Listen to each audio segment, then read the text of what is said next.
Now, an exclusive conversation with WION's Samarpita Das, the 9-time Grammy Award-nominated musician Anoushka Shankar, the daughter of the legendary music composer Pandit Ravi Shankar, spoke about her latest release, Chapter 1, Forever for Now. We'll leave you with this report. Thanks for watching.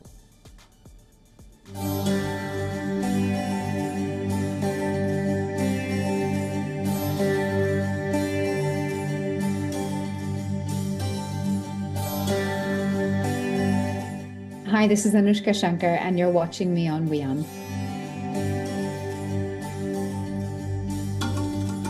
I make albums, that's what I do, but I was really excited to try a new format and create a series of mini albums this time that I would release over the course of a year.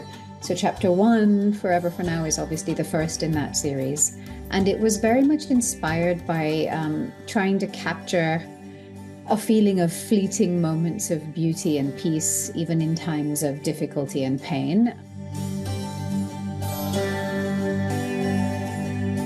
I mean, you know, as you say, I started making music in the 90s, so my first albums were made on CD and cassette, and then slowly it started to evolve into being CDs and iTunes, and then, you know, and then slowly then a digital streaming platform.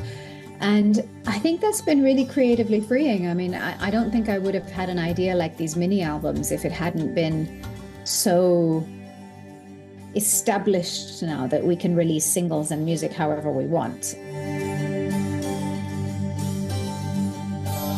I mean, it was my only experience of growing up, so it was my life and my experience. For me, it was normal, even if in some ways it was very, very unusual and quite extraordinary. It was very creative. There were a lot of artists always moving through. There was always music playing. Sometimes there would be dance rehearsals at home, always music rehearsals at home. So I had a lot of exposure to art and culture that was really formative on my life and my ability to make artistic work as well.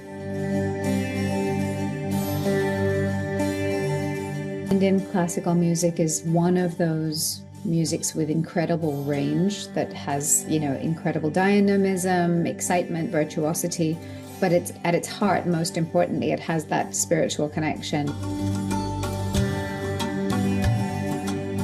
I mean, I have always had a very broad listening range. You know, I love deep, soulful music. I love really trancey, trippy music. I love really hard, like dark music. I love dance music. I love, you know, peaceful, slow music. So I'm interested in honest, truthful music that really sounds like it's coming from an artist's heart.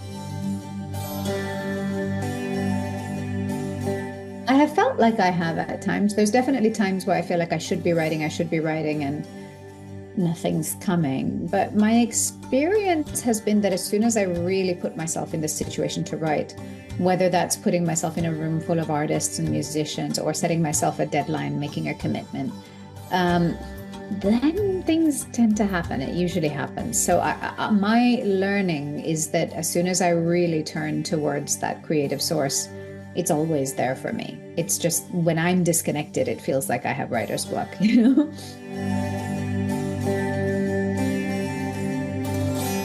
I mean, as you say, his style of playing was so unique and revolutionary and distinctly his that, you know, learning from him, I very much was, I think my musical style was shaped and molded by his imprint. And I got so much and learned so much from his ideas and his kind of systematic approaches to music and raga knowledge and improvisation.